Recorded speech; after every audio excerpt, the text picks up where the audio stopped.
Y'all, I love going fishing. Get up early in the morning, leave at about 5, launch on the water in Pointe-aux-Chenes just as the sun's coming up. And I love going fishing for a lot of reasons, but one of those reasons is because a day on the water is a lot more quiet than a regular day in my life.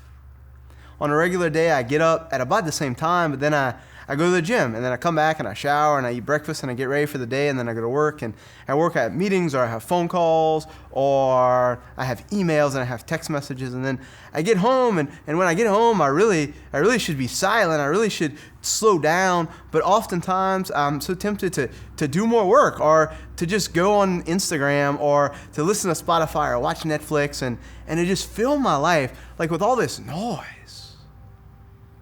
But really what I want is I just want a little bit of peace.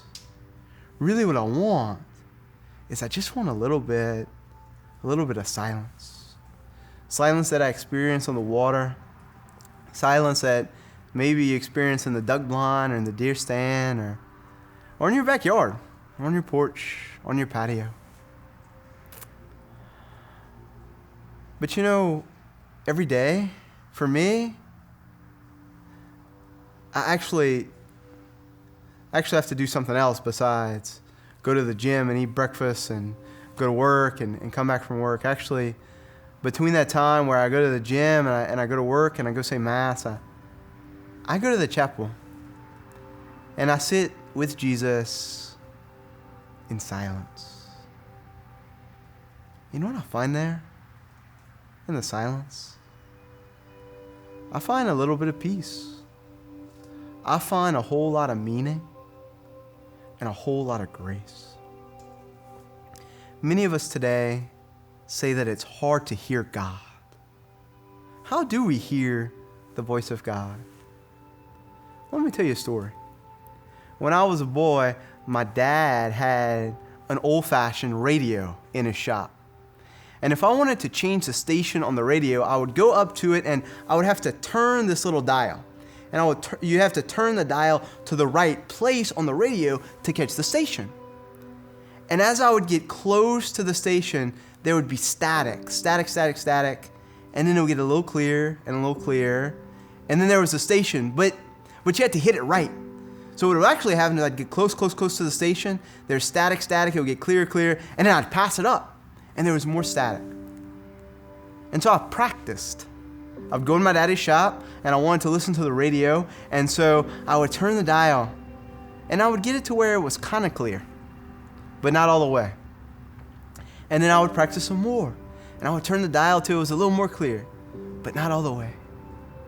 And because I wanted to listen to the radio, because I wanted to hear music that I liked, I kept on turning the dial, and eventually, on the first try, I could get that station crystal clear. Silence, where we hear the voice of God, is a lot like tuning those old radios. When I first sit down, and even now, y'all, when I sit down in the chapel in the morning, most of the time the first thing that comes into my mind is all kinds of static. All the things I got to do for the rest of the day. All the worries of my life. But slowly, as we spend more time in silence, as we get practiced turning the knob on the radio, very slowly, those thoughts, those distractions, that static, they start to fade away. Sometimes if we're outside, we can start to hear the sounds of nature, the wind rustling in the leaves, or the birds chirping, or the waves lapping up in Pointe-aux-Chenes or on the beach.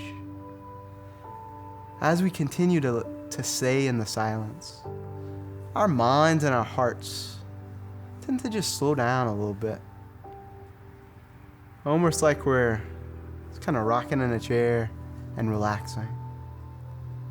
And pretty soon, we can have that sense of the presence of God. It's often very simple, very quiet, very unassuming, and find that peace for which we long. So where do you find silence? Where can you find silence in your day?